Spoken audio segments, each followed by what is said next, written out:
this seminar. So my name is Raja Maria Raja Alias, and I'm the course instructor for the Communication Laws and Ethics at International Islamic University Malaysia, IIUM Pagu Campus. So basically today we will have our learned speaker to share his experience and knowledge, Sir Muhammad Nazri Shahidun, for the topic of online scams on social media. Let me read about our speaker's background first. Sir Muhammad Nazri is a certified financial investigator, or known as CFI, accredited by the National Coordination Committee on Money Laundering, NCC, and Bank Negara Malaysia. So he was a former financial enforcement officer at BNM, Bank Negara Malaysia, and conducted several investigations and prosecutions related to financial crime activities. Currently, he is the anti-money laundering and counter financing of terrorism advisory and training officer. So as a legal expert, he has been conducting several consultations and awareness programs on the issues associated with financial crime. Okay, for instance, anti-corruption, fraud and scams, mule accounts, and other related financial offences. So we are glad that Sir Nazri would like to share his experience and knowledge for this session. So without further ado, okay, let us invite Sir Muhammad Nazri to share his experience and knowledge for this webinar. So thank you. You are invited, sir. Thank you. Okay, thank you. Bismillahirrahmanirrahim. Assalamualaikum warahmatullahi wabarakatuh. Alhamdulillahirabbil alamin wassalatu wassalamu ala asyrafil anbiya'i wal mursalin wa ala alihi wa ashabihi ajmain. Bismillahillazi la yadurru ma'a ismihi syai'un fil ardi wa la fis sama'i wa huwa samiul alim. Allahumma aftah alaina hikmataka wa anshur alaina min huza'i rahmatika ya arhamar rahimin. Okay, thank you very much Dr. Raja Madia for inviting me to be the speaker. Before that, I'm sharing my slide. Can you guys see my slide? Nampak? Can Yes, we can. Yes. Okay, yeah, thank you very much. Okay, so today I will share to you guys on online scams on media socials. So I believe when we talk about media social, everyone have media socials platform. For example, Facebook, Twitter, Instagram, and now this quite more famous whereby people using the TikTok. Okay, so for today's discussion, basically we will talk about discussion lah, because this is some sort like macam an overview only. So what I'll share to you guys on some of the examples of the fraud activities involving media social. That will be number one. And number two, what are the tips in terms to protect yourself from being an online ataupun from being a victim of fraud activities based on the media social. And thank you very much, Dr. Raja Maria, for inviting me. I believe that I'm not the best person. When I say the best person, I believe that there are a lot of people. I think my professors, Dr. Hashima, also has joined this session. And also I believe that some of my colleagues also have joined this session also. So this is more for example, a platform of knowledge sharing, dawah, to ensure that we, you, myself, and our family are not the victim of the fraud activities. You are not the next victim of the fraud activities. Okay, allow me to share to you guys one of the video to enlighten you guys. Then later on, I will start to present my presentation. Yeah.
Okay.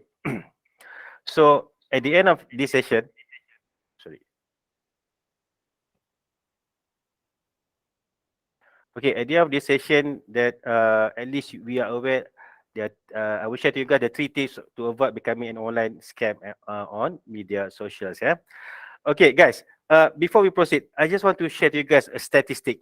So the statistic issued by the Bank Negara Malaysia, based on the annual report 2021, Bank Negara mentioned that all these financial institution and reporting institution in Malaysia, they have to submit a suspicious transaction report to Bank Negara. Okay, I just want to highlight that based on 2021, based on the statistic, it shows that there is an increased numbers of reporting to 43%, whereby most of the significant, I can say, antara crime yang tertinggi being committed selain daripada tax offences would be on fraud activities. So when we say about fraud activities, what does it give an indicators? It shows that in 2021, a lot of fraud and also, a lot of fraud and cheating activity has happened. Okay, if you guys still remember, from 2020 to 2021 and to 2022, at that time we are in the phases of MCO, and also because due to COVID-19, then everyone have to stay at home. Okay, and most of us at that time we have not realized that, okay, because of this COVID-19, people have to stay at home, people have to work from home, and in fact students, I think basically, for example, you guys also have to go for an online learning. So at that time, people did never thought that we are going to have an online, everything must be in online. Okay, so including people, the Malaysians started to purchase and online, started to purchase goods, and also all these items using the online platform. Okay, we have a lot of online platform dan sebagainya. So based on that scenarios at that time, we know that the Malaysian face the difficulties because of the COVID-19. Yeah, but there are a few peoples who is a nakal-nakal. I can say people who are nakal-nakal, so they are involved in this kind of activity. They took the advantage because of the situation COVID-19 for fraud activities. So according to the report issued by Bank Negara in 2021, lot of the fraud which has been reported more on the investment scam, medical product, and also government assistance program. Okay, so if you guys realize at the time, when the government offered a few scheme incentive, prihatin, apa ni, bantuan prihatin, and the EPF for those employees, apa nama, those who have been working, they have the EPF, so they might be able at that time to withdraw certain amount of money. So because of the facility that government given to the Malaysian at that time, some people took the advantage. So when we say about fraudster, we're saying about scammers, this group of people, they are keep on enhancing their skills and technique, okay, to fraud the individuals, to fraud the Malaysians. So whatever that we have today is some sort of an awareness, knowledge sharing, to give you guys an overview what is a fraud, how to protect ourselves from being a victim of fraud activities. But you guys also have to remember all these fraudsters, the scammers also, they also from time to time, they also will enhance their knowledge. What would be the next potential red flag of the law enforcement agencies, okay, perimeters? What are the recent trend of fraud ataupun modus operandi of fraud that we can apply in Malaysia to con the Malaysian people? Okay, so that's why we need to be more careful. I just want to share to you guys. So based on the statistic, 24% is a lot of, we're talking about 24%, that a lot of individuals, Malaysian, who has been conned because of the fraud activities. Yeah. Okay. The first thing, the first examples of apa nama, online activities, ataupun scam activity that I will share to you guys is very common, which is people call as a Macau Scam. Okay, what does it mean, Markov Scam? Markov Scam is where the process of people who are impersonates or pretending to be a government officials, whereby they're pretending to be a bank negara's officers, pretending to be a police officers, pretending to be a court officers, okay, and recently people are pretending to be the EPF and also income tax officer. What did the scammer do? They try to create fear to the victim. Okay. For example, I can say to you guys, let me share to you guys, when we say about this kind of criminal activity, what will be the modus operandi? They will create fear. Why fear? For example, I give one scenario. Okay, good morning, sir. My name is Nazri. I'm calling from Bank Negara Malaysia. We suspect that your account might involve in money laundering activities. Because based on the investigation, we find out ada duit masuk to your account where we suspect that the money was come from drug activities. Kita suspect duit datang daripada aktiviti dadah. So in that case, you need to speak to our prosecution officer, pegawai pendakwa kami. Then they pass to another one officer. So that officer kata, yeah, we are from Bank Negara, we suspect ada duit illegal activity. We want to investigate your account, so we have to freeze your account. But I know that you need the money, kan? You really need your money. What we can help you is please transfer your account sekarang ni to this third parties punya account number. Mr. A, contoh Mr. Ahmad bin Sulaiman. This is an example ya, Ahmad bin Sulaiman. Kalau ada nama Ahmad bin Sulaiman, saya minta maaf. It is just an example only. Then people, when they feel fear because the scammers dah letak fear dalam the situation. So they, if you did not transfer, we will start to freeze your account and you will be charged. So you have to cooperate with us in terms of investigation. And most of people, except for those who are from law enforcement agencies, so they feel afraid, takut. So nak tak nak, they will started to follow the instruction. The account number you give to me is not Bank Negara's, but this is individual's account. So the scammers is quite smart. So what the scammer will inform? Yes, what we need to do, you just transfer to this account. This is our special projects account. If you transfer to Bank Negara's account, later on, after 48 hours, we will transfer back to your account. If you transfer to Bank Negara's account, we need to get at least 1 month for clearance. Why? We have to get approval from deputy governors, and also our CFO ke, finance department dan sebagainya. It will take a longer time. Okay. If you at that place and you being a victim, of course we also kata, yeah, daripada I transfer to Bank Negara's account, I transfer to the individual's account. Why? Within 48 hours, the Bank Negara will refund that money to my individual's account. And people started to follow that kind of instruction. Okay. And some of the scammers, when they call the victims, they are using kita panggil I lupa the istilah, the wording, the IT wording. It's not phishing, dia pergi scamming ke apa. You saw in your handphone, mobile phone, 03269 something, and when you Google, that is memang Bank Negara punya nombor telefon. But in fact, what the scammers doing, they are not calling using the bank numbers account ataupun numbers. They are using others numbers, but when it appears to your mobile phone, it shows and indicate that it was calling from Bank Negara. Okay, so they create fear. Then you transfer to the accounts. So that one thing that how the scammers will do. They pretending to be a Bank Negara officers, pretending to be LHDN officers. Sama juga. Nowadays people are concerned about money laundering. Why money laundering? Money laundering is a pengubahan wang haram. Because people takut dengan pengubahan wang haram.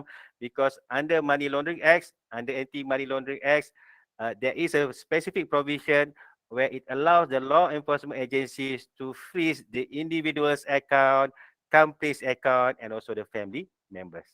So most of people takut dengan ayat money laundering ni. So if my account kena bukukan, I tak boleh keluarkan duit.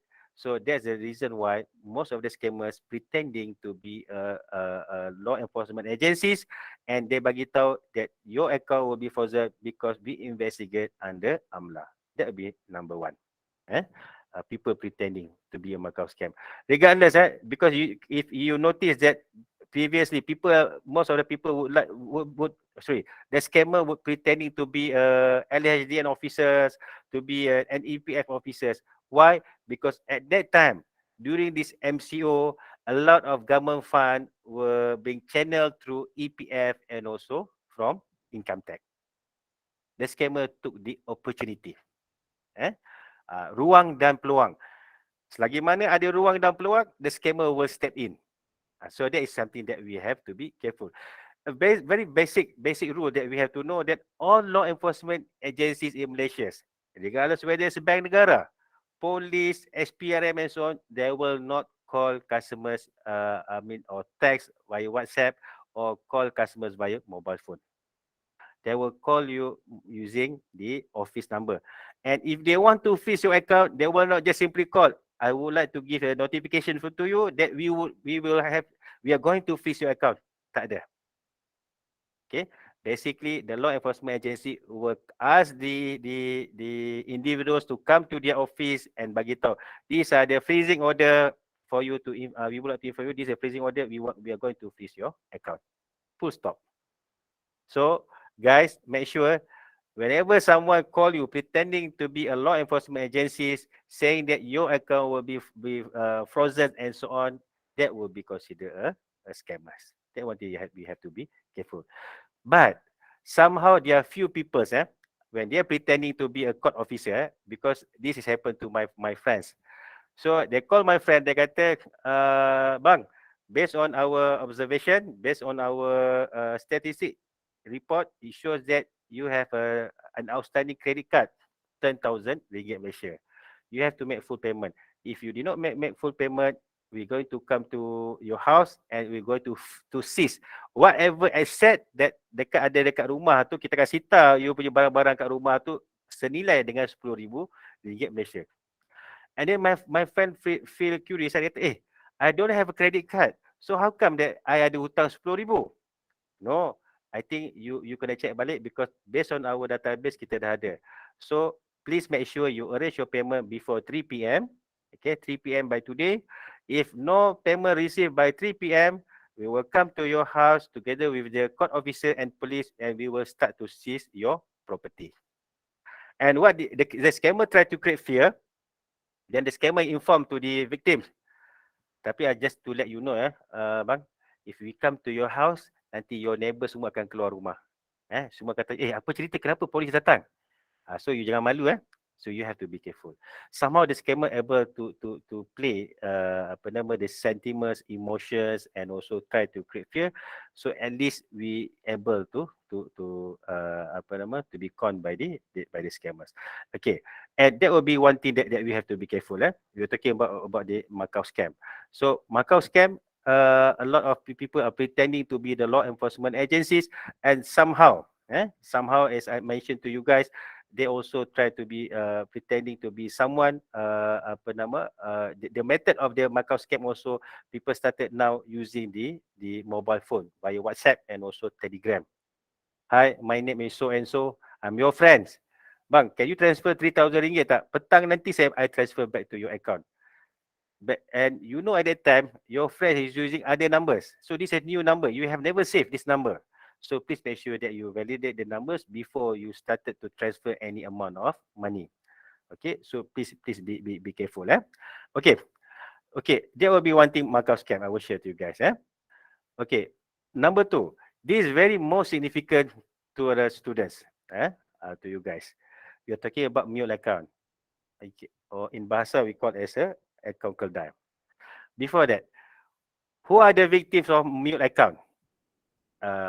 The mule account can be anyone's. Some people would ask, who are the victim for financial scam, for online scam? The victim would be anyone. It can be people who are in urban area. It can be people from villages, or it can be people who are educated people, and it also can be happen to those who are uneducated people. But most, based on the statistics, it shows that most of the victim would be students, housewives, and also retirees and pensioners. Okay, this is something that I would like to share. I would emphasize more on the mute account to you guys, because you are student. Guys, please bear in mind one thing. You guys have a bank account. Please make sure that you take care your bank account properly. Why? As I mentioned to you guys, the scammers and also fraudsters will find ways in terms to scam people and so on. Okay, I give you an analogy. Why people need a mute account? Mule, what does it mean with a mule account? Mule account whereby people are using, the scammers or the fraudsters are using someone's account, the third party's individual's account for an illegal activities, using for the illegal activities or for money laundering and also for fraud activities. So that's the definition of mule account. Okay, as a nations, as an individually, we are not allowed to give our account, debit cards and your online PIN number to other people for whatever reason. Why? Because anything happen to the account activities later on, you will be responsible. That is something that you have to be careful. Okay, kenapa I cakap mule account is important?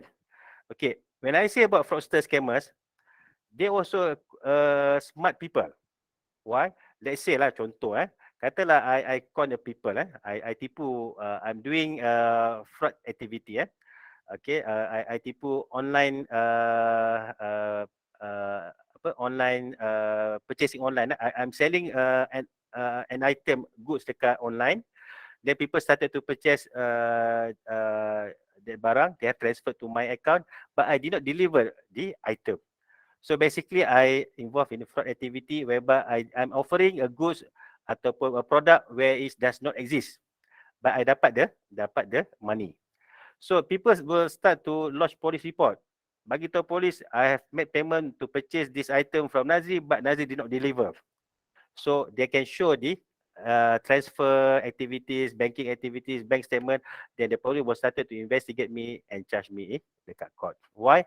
There is an evidence. There is a money trail which has been transferred from her account atau his account into my account for purchasing the item. Okay, so it's very clear cut that the police can charge me in court. It's strict, kita panggil strict liability. Senang nak tuduh di mahkamah. So, as a scammer atau fraudster, I must come up with a better step to defend myself.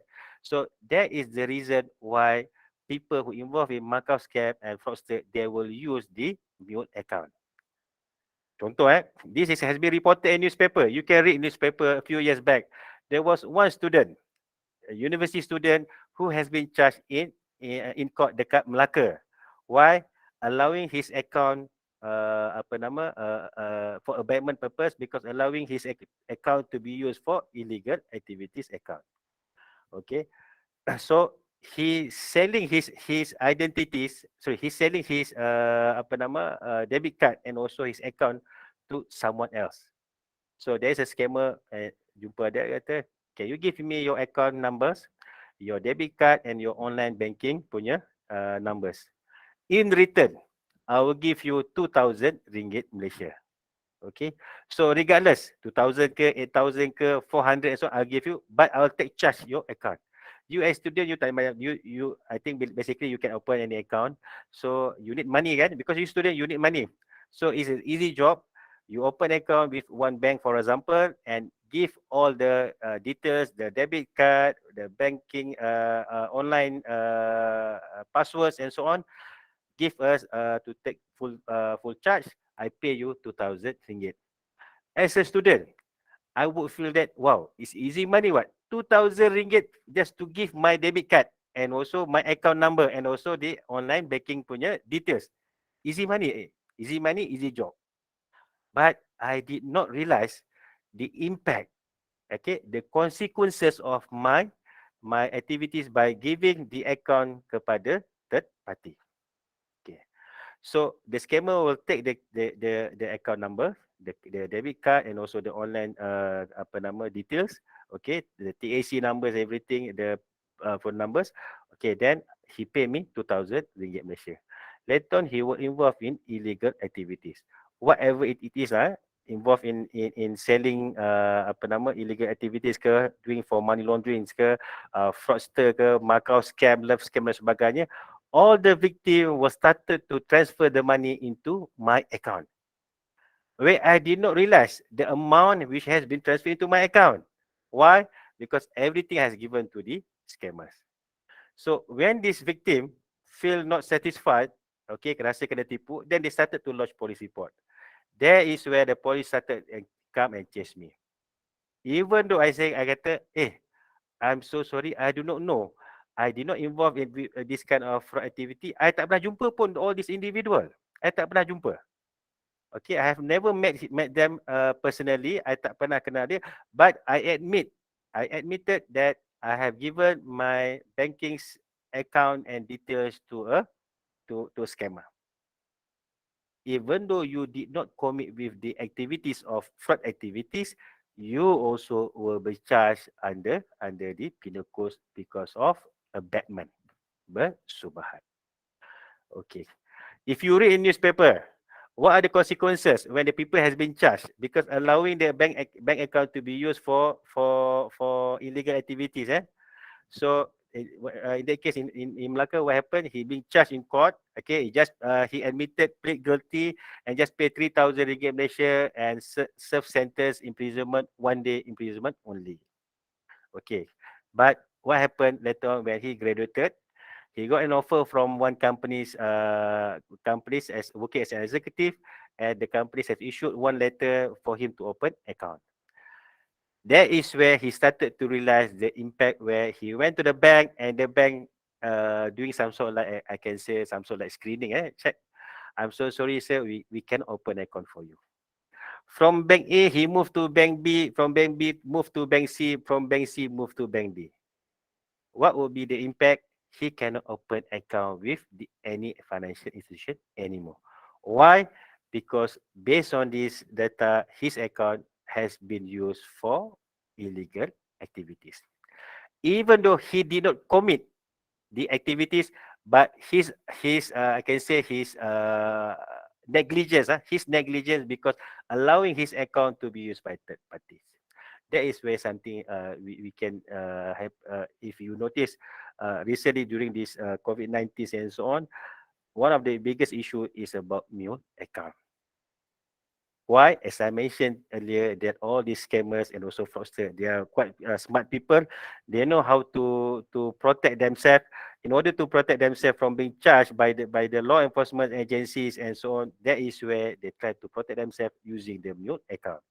Because they thought that all these individuals, the student need money, the retirees need money, and also the housewife need money. Okay, sometimes in the case of housewife jadi victim and also the retirees, not because they need money sangat, but somehow some people would pretending to be apa nama, I need your help because of relationship. I need your help. Can you open account for me? Okay. I need your help. Can you? I will transfer amount of money to your account. So what you need to do? Whenever you receive 100,000, you make cash withdrawal, and then 10,000 you put in your account for your own money, and you just withdraw 90,000 and you give to us. Guys, if you go to online media social, last time I can say this fraudster or scammer, they might doing secara discreetly, secara diam-diam. But now you can do it's openly. You can type Facebook, for example, or any Twitter and so on. Sewa account. It's clear cut. Anyone want to do part-time job? It's easy job. You can work from home. So that is one of the trigger event yang menarik perhatian seluruh orang. Kerja senang je, work daripada rumah je. What will be the job punya description? What you need to do, you just give your account number and also your bank account details. In return, they will pay you 400, 800 monthly, ataupun you give one amount 2,000 ringgit. Basically, if we saw this advertisement, so it's some sort of an inducement for us to involve in this kind of activity. Okay, so because why the offer has been the offer given is quite interesting. So dia menarik perhatian orang untuk pergi. But actually, whatever that they offer is something illegal that you have to be careful. That number one. We are talking about mule account. Sama juga people are using for any activities of involving with the purchasing online dan sebagainya. Later on I will share to you guys. If you want, you guys are people who prefer to buy goods and anything lah using online, what you need to do before you purchasing through online. Okay, selain daripada you tengok people punya comment remark, there's one of the website that you have to go through. You need to check the account number, then only you can make payment. Nanti I will share to you guys later on. But I would like to inform to you guys, please be careful when you are using your account. Okay, I think as a student, guys, please make sure do not allow other people to control your account. Somehow, maybe you have your several account, the account to receive your scholarship, your PTPTN dan sebagainya. So, but please make sure that do not allow other parties to use your account, because at the end of the day, you will be suffered. Okay, there is one story I just would like to share to you guys. One of the individuals that I met him personally. He's just graduated. So he told me that what happened when he worked with one company, right, as an executive. So he's earning about 2005. Later on, one of his colleague, okay, so-called senior lah, kakak, approached him. And so she told him, Rahman, his name is Rahman. It's not the real name. Rahman, you want extra money or not? Because he's working in KL, so kata, yeah, of course I want extra money, and I want extra job. Okay, Rahman, what you need to do? My friend, the kakak told him, kata, my friend ni, he's doing business, okay, import and export.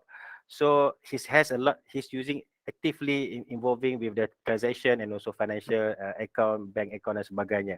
So is it okay if let's say the funder from US would like to remit the money using the certain uh,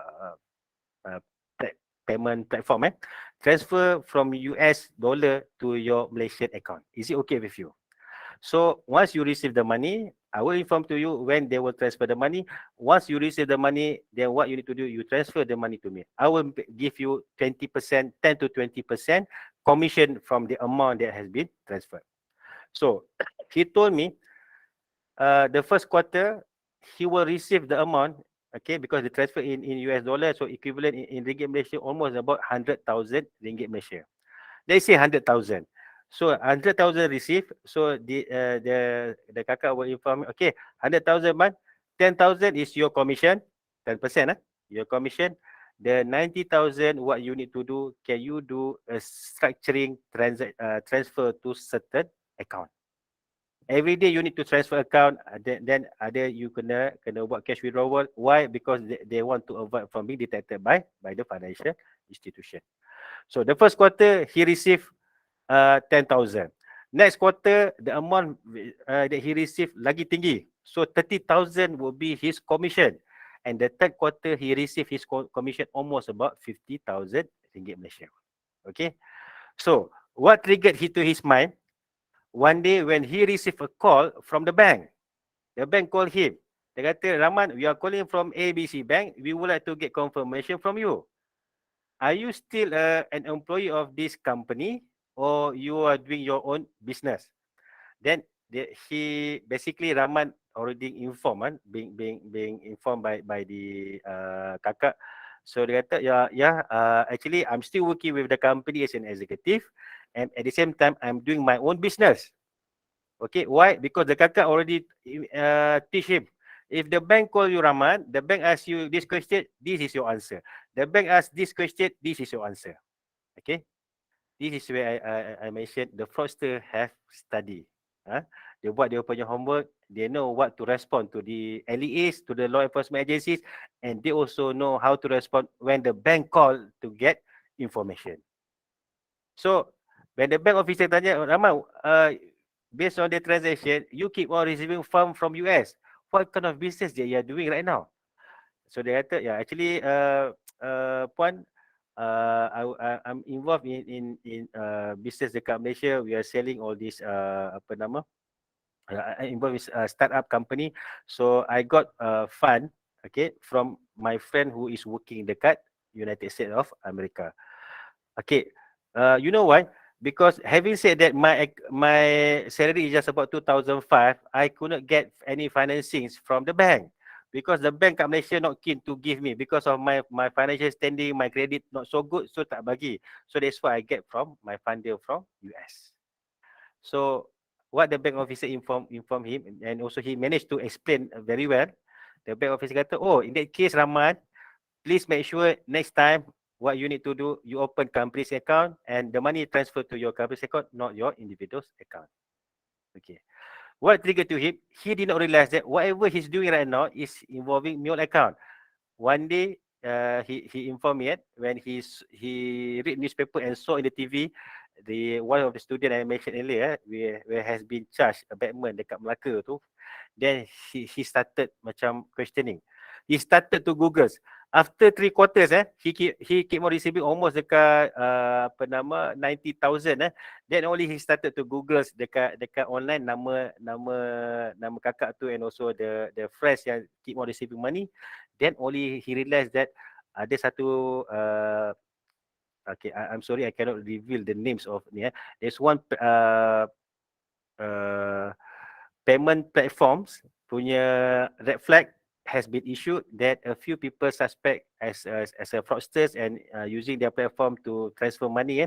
Antara nama-nama yang keluar tu adalah nama I mean his colleague and also his friend dekat US tu. Then he was shocked. So then he realized that he involved in mule account activities. So when he was then later police and find and call him for investigation, then he revealed everything. When he revealed everything, then only he knows that the individuals who asked him to use his account are scammers and also fraudsters who has conned a few investors dekat US, and they transfer the money to Malaysia. So he told me, bang, 90,000 that I received as commission, 30,000 I have spent that money, I'm sending my parent to Umrah. So dia cakap macam tu. So that 30,000 has been transferred. So guys, please make sure. So as I mentioned to you guys, when we say about mule account, this is something that you have to be careful. Okay. I would share to you guys number 3. Before we go to the tips, number 3 recently is something that it keep on increasing. It's all about love scam. Guys, please be careful, brothers and sisters. When we say about love scam, so people might gelak, kata, ada ke love scam? I know because my friend also gelak when I say about love scam. Tak ada, takkanlah wujud di love scam, takkanlah orang tak tahu. But as I mentioned to you guys that love scam tu wujud. Love scam, as I mentioned to you guys, nanti I will share to you guys why people started to involve in love scam, because all these scammers, fraudsters have studied the profile of the victim. Okay. Do you think that people who want to con, ataupun to fraud anyone to be a victim, do you think that they have never studied? They will study the profiling first. Know your victim, KYV. I have one of students. It happened to one of my. I know him. I know her. She's one of the lady. She's working with GLC. So her mistake very simple. She's single, not married, 40 years plus. Okay, it's happened a few years back lah. So one day she got a bonus. Okay, she got a bonus. So roughly about dalam 80,000, not mistaken. Then she upload in her media social. She upload in her media social the payslip. Dia tutup nama everything. But okay, you know the Malaysian style. Alhamdulillah, this is my rezeki. So people shows the amount 80,000 ringgit Malaysia. Immediately after she upload that kind of information in her own media social, then a lot of people try to be her friend. And later on, there's one guy from Maldives, if I'm not mistaken, try to be approach her to be her friend. So and later on, she accepted, and she chit-chat with that guy dalam masa 1 month. After 1 month, that guy approached her to marry her, and ajak dia untuk kahwin. Okay, so after that, from that incident, that guy has convinced her and bagi tahu he want to come to Malaysia, but later on that day when he travelling to Malaysia, he was stranded dekat Kota Kinabalu Airport. So she called the lady inform the lady later, I was stranded dekat Kota Kinabalu airport right now. So now because I carry with me 1 million ringgit Malaysia, because I want to stay in Malaysia and to marry you and also to have business in Malaysia. That's why I'm carrying with me 1 million ringgit Malaysia. Now I got stranded dekat KKS airport. The immigration and also the custom officer asked me to pay 20,000 ringgit Malaysia. If I did not pay, they will not release me. So my friend called me. So I told her, dekat Kota Kinabalu Airport, mana-mana airport in Malaysia, there is no penjara, there is no jail. So this is scam. So no, doctor. My friend told me betul. So and immediately she transferred to one individual's account. After 1 hour, okay, that guy called her again. Dia kata, can you transfer another 50,000 ringgit Malaysia? Tadi I dah transfer you 20,000. Now I need to transfer another 50,000. Why? So dia kata, the 20,000 is for the junior officer, low rank officer. But now the senior officers, okay, the senior officer, the senior managers of the law enforcement agencies have identified and have realized this case. They also want their portion. So I told her, I cakap, Malaysia's law enforcement, because dia kata, you know lah, biasalah Malaysia is corruption. So I said, no, this is scam. It's not about corruption, but it's a scam.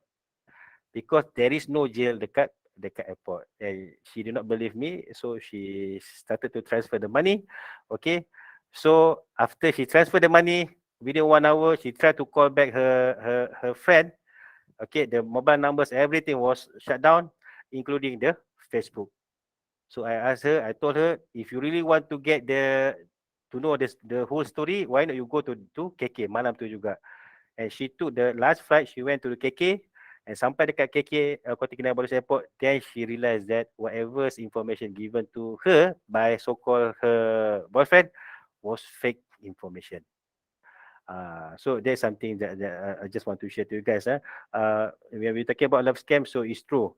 But you need to be more vigilant when you are meeting all these people. Okay, guys. Let me share to you guys the 3 tips to avoid becoming an online fraud victims. Number 1, this is across to all these type of frauds, whether this is Macau scam, whether this is a love scam, a mule account, and so on. And okay, number 1, please make sure do not share your personal information in your media social. Guys, brothers and sisters, have you realized that nowadays the trend of Malaysian, they love to share their life dekat media social? You just name it lah, whatever kind of media social, TikTok, YouTube, Facebook, and so on. People started to share everything about their personal life. I just give an example, from money launderers perspective or from the scammers perspective. Everyone have the media social. You have 5,000 friends, maybe 20,000 followers, and so on. But do you know exactly who is your friends? Do you know exactly? That one thing that you have to ask yourself. Let's say I have 5,000 friends. Am I knowing all these 5,000? Of course not. Okay, so some people might accept because, oh, this girl look beautiful, so accept. Or because there's a connection between the second connection with my friends, also might be I accepted. So that will be the general thing that people will do. Okay, what happened? What will be the scammers will do? Because nowadays people will do anything in real time. Very simple. Let's say I upload in my media social. After session with IIUM Pago, I'm going to Johor Bahru. Okay, pukul 6 petang, I upload in my Facebook. I'm having my tea time dengan my friends dekat Johor Bahru, dekat one of the kopitiam at Johor Bahru in real time. What does it give an indicator? It gives indicators that I ada dekat Johor Bahru. Even though people know that I'm not staying in Johor Bahru. Let's say I'm staying in Kuala Lumpur, but I'm in Johor Bahru at that time. And I post pukul 8 malam. Okay, I post dekat media social. I mention that I'm staying at the Shangri-La hotel and having my dinner with my family members. And I upload my family members semua tengah makan dinner. What does it give indicators? At that time, in real time, 8 p.m., the whole of my family members semua ada dekat Johor Bahru having dinner. If someone have a bad intentions, malam fides, niat jahat, nak rompak dan sebagainya, that is the best time. Okay. Sama juga when you upload everything Okay, not only about your life, you upload your information. Some people kata, information ni, how the scammers got information? Without we realize we are the one who upload the information. You upload your some people upload dia punya, macam I mention tadi ya, the pay slip, the bonus that she received, she upload in her media social. Why? She want to share the happiness with others. Some people might apa nama, just bought new property lah, contoh new property, so she upload her grant, ataupun grant tanah ke, dia road tax kereta baru beli kan, Maserati, upload everything. Sedangkan dekat situ, you have to know your names, your IC numbers, your mobile numbers, that is a confidential information. And most people upload dekat media social. So it gives an indicators for people that, okay, if some people or scammers, so they will take the information. That be number one. Number two, you guys love to involve in online purchasing. So when the couriers hantar barang dan sebagainya, what the people will do? They just take out barang dia, so dia buang je dalam tong sampah. Then there is some sort like macam the details, the details of the ordered by whom, the details of the senders, semua ada kat situ. And we did not how to say, kita tak koyakkan kertas tu, ataupun kita we did not dispose properly. So you buang dekat tong sampah. For us, you might feel that this sampah aja, but some people who might use that information as information for them to involve in scam activity, a potential suspect for fraud activity. Similarly with those individuals who have their credit card statement, bank statement, credit card statement, and also the utility bills dan sebagainya, because ada nama contain your names and also your address, you just when you I have to pay this amount, you throw away dalam tong sampah, whereby the information, whether it's a utility bills, whether it's a courier information dan sebagainya, we have not disposed properly. Okay, for us, we might feel that it's just only a trash, but some people might use that information as a platform for for fraud activity. So that's why you have to be careful. Guys, please do not share your personal information and financial information in your media social. Yes, that one thing. Because the trend hari ini, nowadays people love to share everything. You share your life to the media social. But this is where I always mention that we have to read between the line. There are few things that you able to share, and some of the things that you cannot share. Okay, so that is something you have to be careful. Some people might say involve. Contoh, at this time 2 p.m. I will be in Putrajaya, 4 p.m. I will be in Cyberjaya, 6 p.m. I will be at Puchong. So basically, you're exposing yourself, the routines or the schedules of yourself. So there's a security issues. Unless if you are like macam minister, so that will be different. So number one, do not share your personal and also financial information. Number two, guys, please conduct due diligence. Whenever you receive any information, any calls from anyone who pretending to be the law enforcement agencies and so on, ataupun emails, you receive an emails, number one, okay, what you need to do, please make sure you do not panic. So you do not panic, then please conduct due diligence. Why due diligence? At least you check the validity of the information. People call you, they're pretending to be a bank negara officer or court officer. Please check the information. Betul ke tak betul ni? They're saying that they're calling from the bank. Please make sure you check whether this is correct ataupun tidak. Whether this is bank negara officers ataupun court officers. So we need to validate. And lastly, as I mentioned, the 3D is will be on. Do not panic. Check with the authority bank, and also you need to semak mule apps. Okay. Allow me to share to you guys. When you want to go for any online purchasing, please download this app. This is open source, semak mule. Ada orang kata semak mula, but it's okay. You can download via your Android ataupun open source, and also your iPhone pun you boleh download semak mule. From this semak mule is open source. Let's say you want to buy one product from one company, so the company kata our company is selling this product, so please transfer to this account number.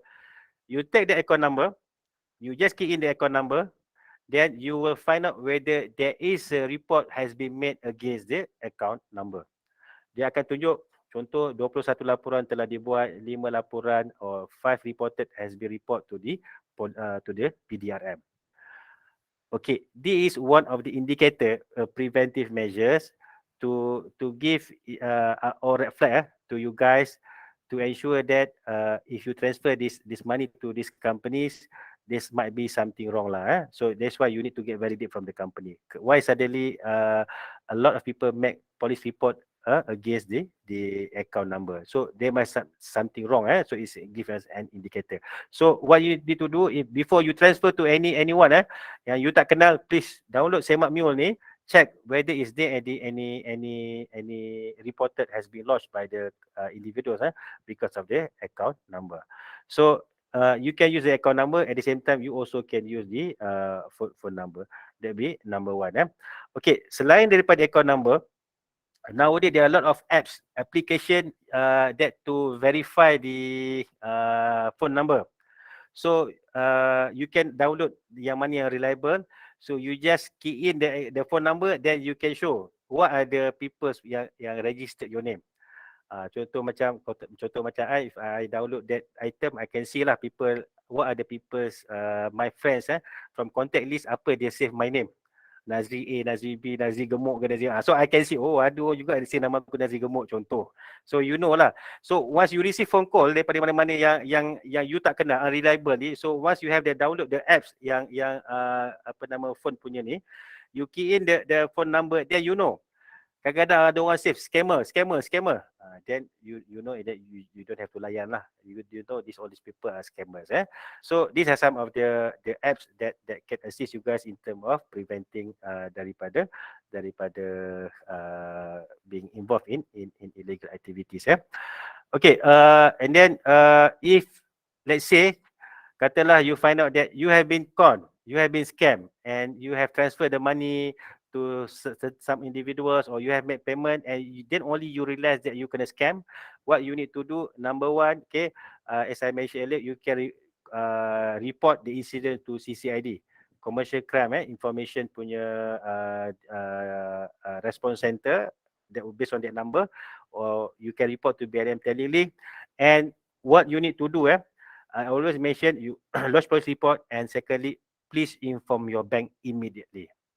Kalau you dah transfer money to your account from bank A to bank B, please inform to your bank A. Bagi tahu I have transferred the money. Can you apa nama for you lodge report, so at least the bank A they have their fraud team dan sebagainya, they will do the necessary course of action. So at least that's something that able to mitigate the risk. So that was something that you have to be to bear in mind. Okay, we are talking about online scam. So other than this apa nama mule accounts, Macau Scam, Love Scam, there are a few other financial scam also. For example, investment scam, forex scam dan sebagainya. So there are a few competent authorities where you can lodge report directly. For example, any companies is offering investment scam where you find out based on the modus operandi, it seems like macam Ponzi scheme scheme cepat kaya. You can report to Bank Negara. You also can report to apa nama the Securities Commissions. If they say there is a multi-level marketing, okay, Gores dah menang scheme pyramid, you can report to KPD and KK. Okay, scheme kutu, I think this ladies scheme kutu is illegal. You main more than 10 people, scheme kutu ni salah. So you need to get license from SSM. Okay, and also scheme berkepentingan. So these are some of the examples of the financial scam. So I just would like to recap the 3 steps in order for you guys to prevent yourself. Number one, do not share your personal information. That is where something is very, very important. Sebab apa? We always ask, we are talking about tipping information, dan kita cakap macam mana scammer boleh dapat information, macam mana dia tahu information, because there is an information has been leaked dekat media sosial. That will be number one. Number two, saya kata please conduct due diligence dan sebagainya. Berhati-hati buat kita kata penilaian yang sewajarnya. And also lastly, do not panic. There was an incident last time. A few there were husband and wife, a couple dekat Felda, one Felda di Pahang, kena tipu. Yang datang kat rumah tu 2 orang pegawai menyamar sebagai pegawai tabung haji. Last time dia kata sebagai tabung haji and also bank negara. Dia kata dia datang daripada bank negara tabung haji nak investigate, so minta the husband and wife transfer money. So dia transfer the money. So that's why I kata mangsa scam ni, regardless, it can be student, it can be people who are educated, it can be people from the villages dan sebagainya. But as long as you able to validate the information, to challenge whether you are betul datang daripada law enforcement agencies, whether you are from bank negara, whether you are from SPRM dan sebagainya. So that is something that can be kita kata that is something that to protect yourself. So at least you able to protect yourself, you able to protect your family members, you able to protect your colleague from being the next victim of scam activities. Okay, so I think that will be my presentation. Right? I'm open for Q&A if there is a Q&A. Okay. Thank you very much, Sir Muhammad Nazri, for sharing his knowledge, experience, and then important point to ensure that we are not become one of the victims for the online scams. Okay, so now let us we will have a question and answer session. So you may type in the text box, or you can just direct ask Sir Nazri. Okay, any question from participants?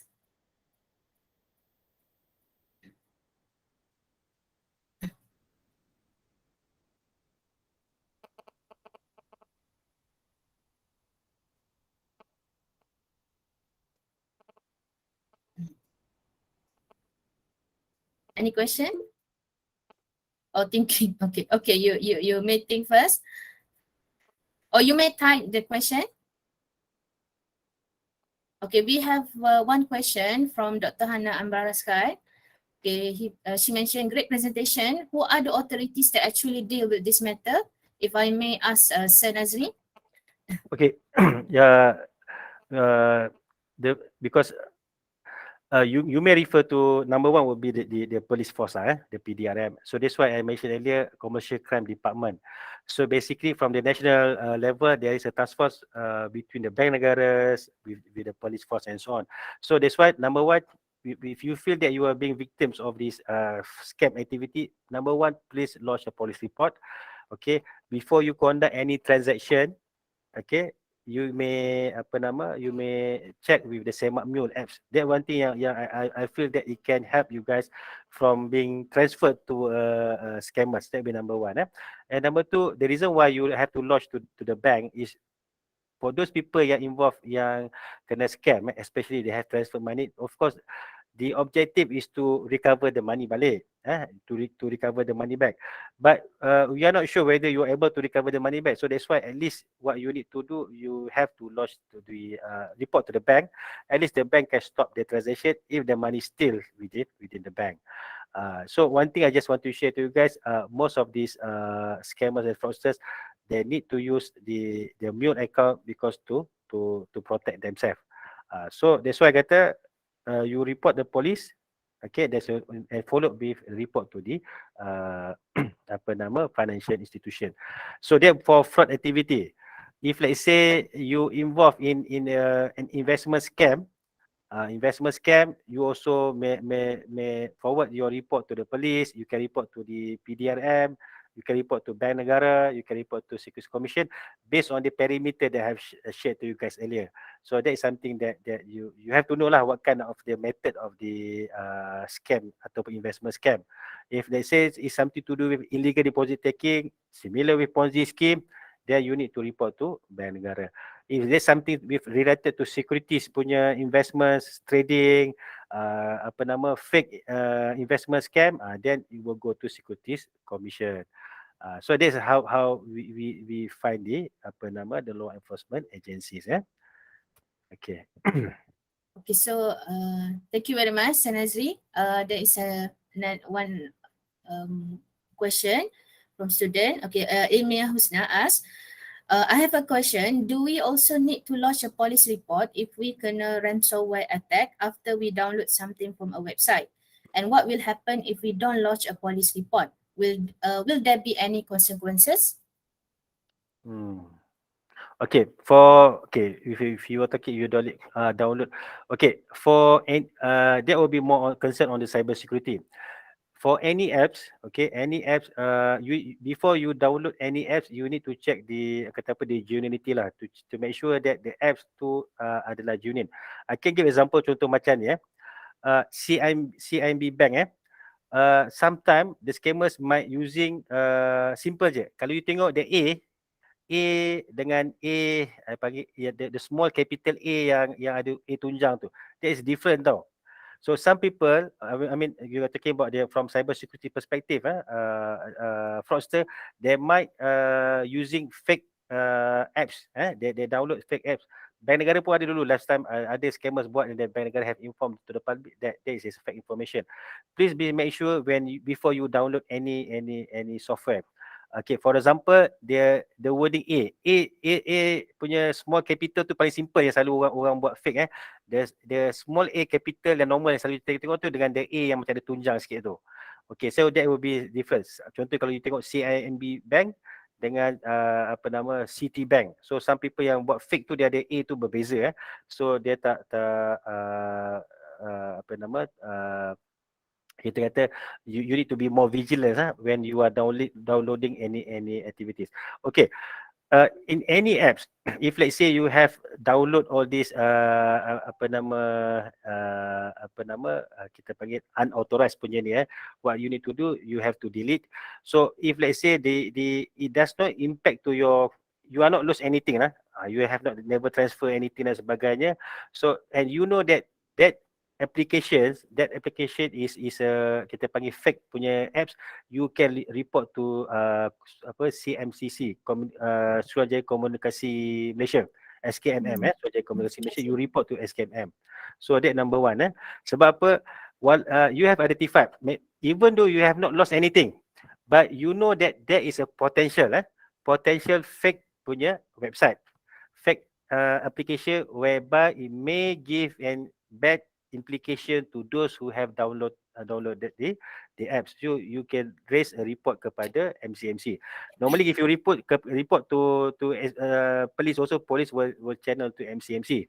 So that will be number one so you have to channel to MCMC. That will be for we are talking about cyber security. And recently one of the trend people involved in fraud ni dia panggil sebagai business compromise email, BCE. BCE ni sama juga, email dia contoh kalau kata nazri@gmail.com, NAZRI dengan NAA apostrophe, it will be different. Kebanyakan companies and also people when they are communicate, especially dealing with transaction dan sebagainya, what you need to do, you need to check every individuals dalam your punya recipient list.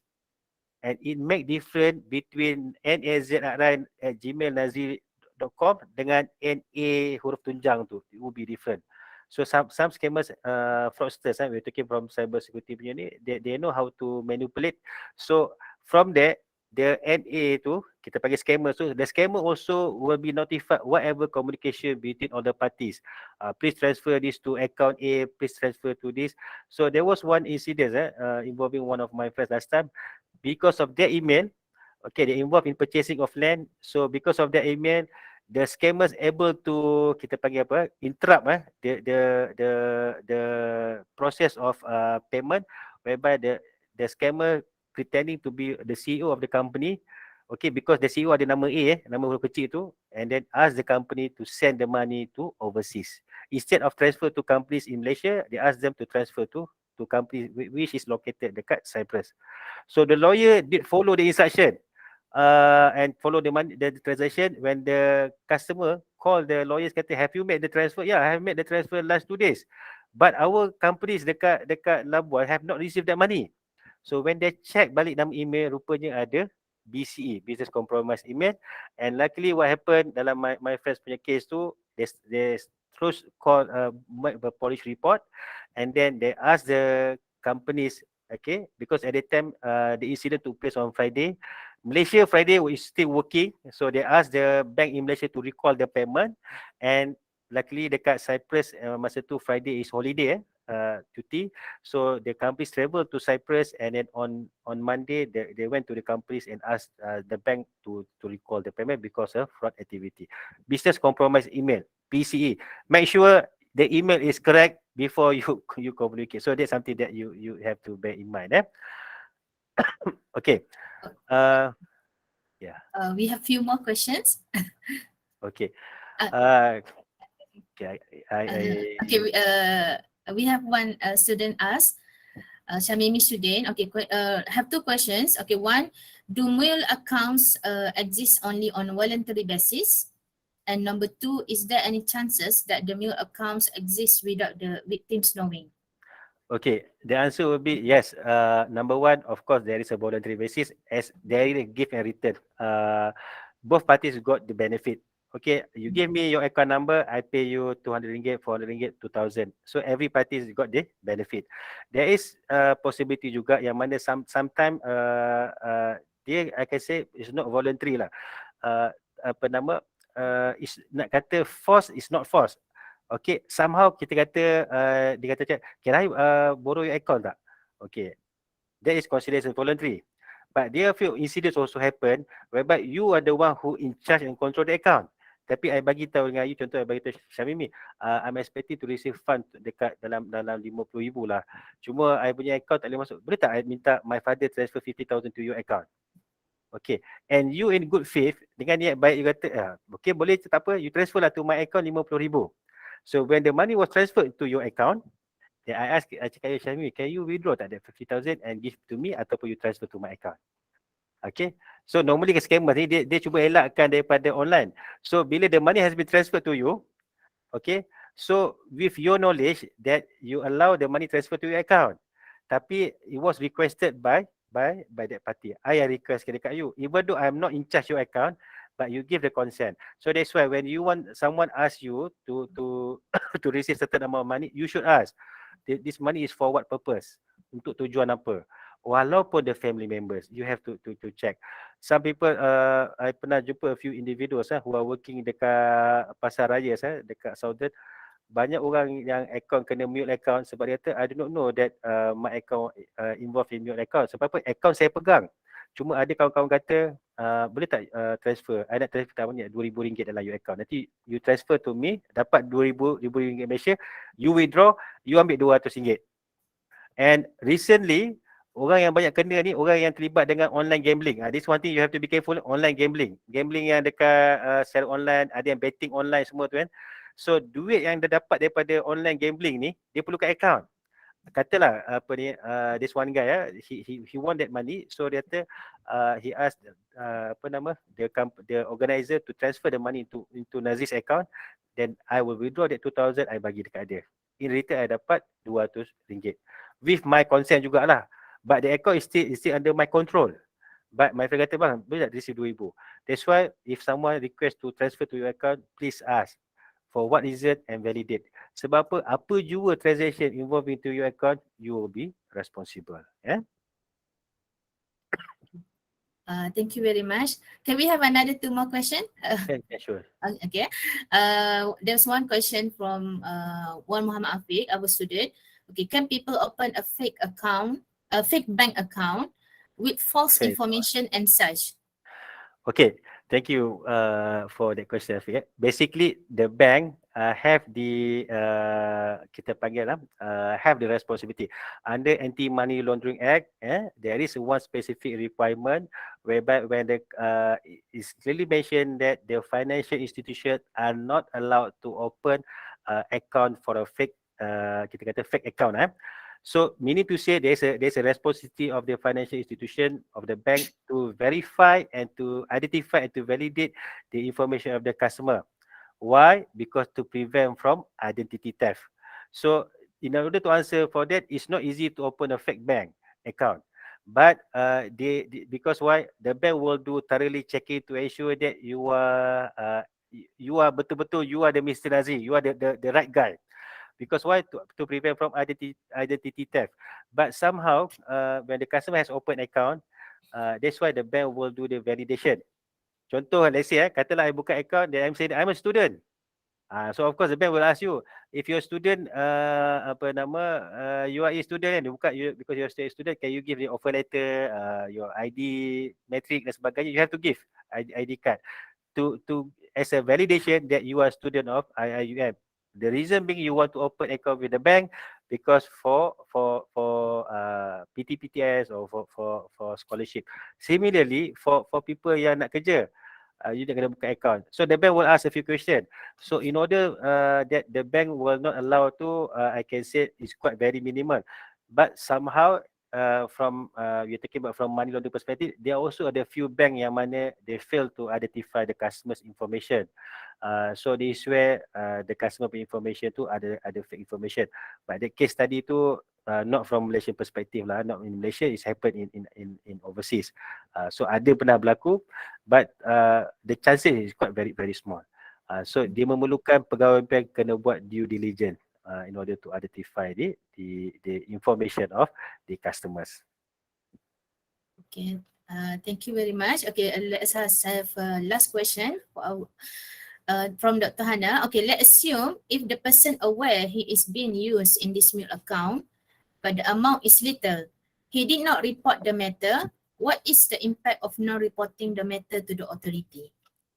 Okay, thank you, Doctor. It's not about the amount. Yeah, you're talking about the individual. Somehow it can be very minimal amount, 500 ringgit, 200 ringgit, just 100 ringgit. But as long as the activities that will be considered as an illegal activity, regardless of amount. If you let's say that we realize that our account has been used for the mute account activities, so what we need to do, you have to inform to to the police, and also you have to lodge report to the bank. At least we inform, because as I mentioned earlier, from the police perspective and also from the bank perspective, whenever there is a victim lodge report against our account, basically being used as a mute account. So the first thing that the bank will do, and also based on the instruction by the police, they will start to not freezing lah. I can say that so-called because freezing ni, there must be an order. Dia sama macam freezing, tapi whereby you are not allowed to use the account anymore. You tak boleh pakai the account until the investigation completed by the police.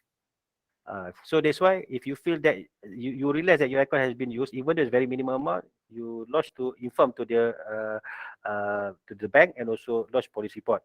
You lodge police report, at least the police are aware that you are not voluntarily, you are not the real culprit, but your account was used and you have given some information to the police. At least police able to for in helping their investigation. So at least the bank also can do their due diligence. Okay, based on the profiling, so what do we have done dan sebagainya, so at least to ensure that there is something which is in line with customers punya profiling.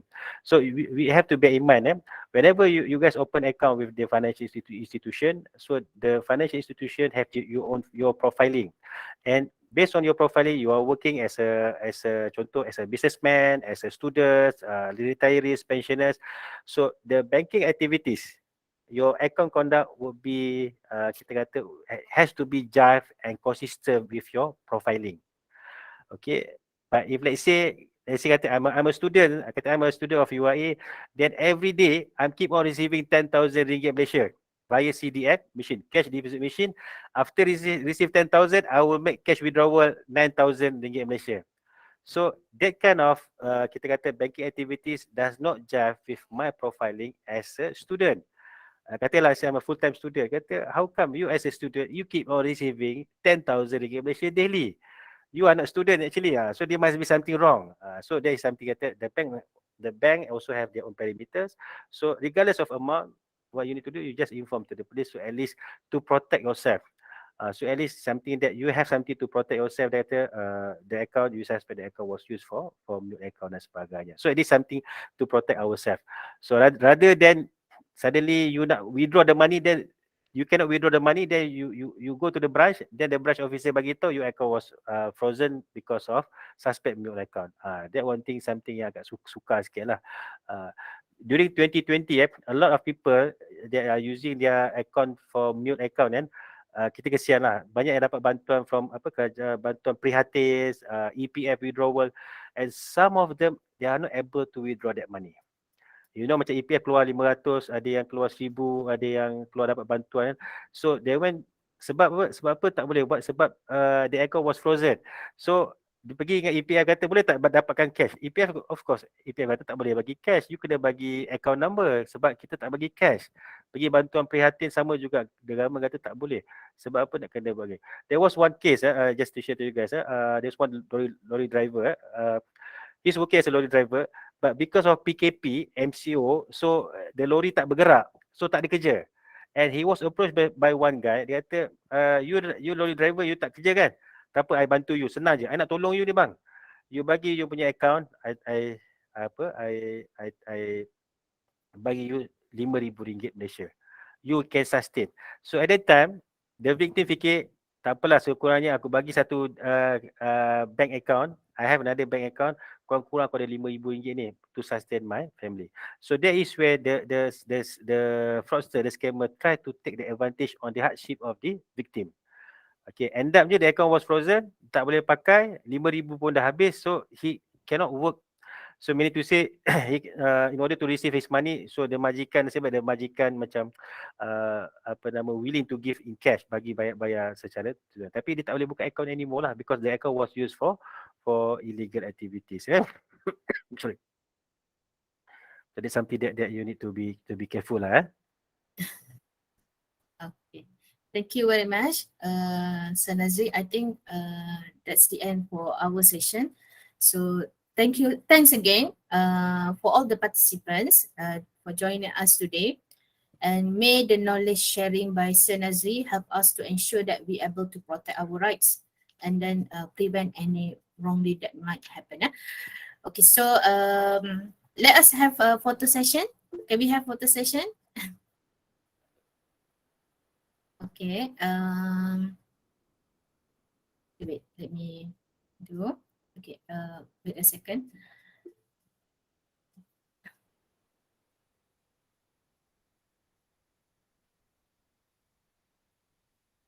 Okay, so smile. Okay, so 1, 2, 3. Okay. Okay, so thank you very much for the information and all the participants for joining the session. So may Allah bless us and let us end the session with Tasbih Kafarah and Surah Al-As.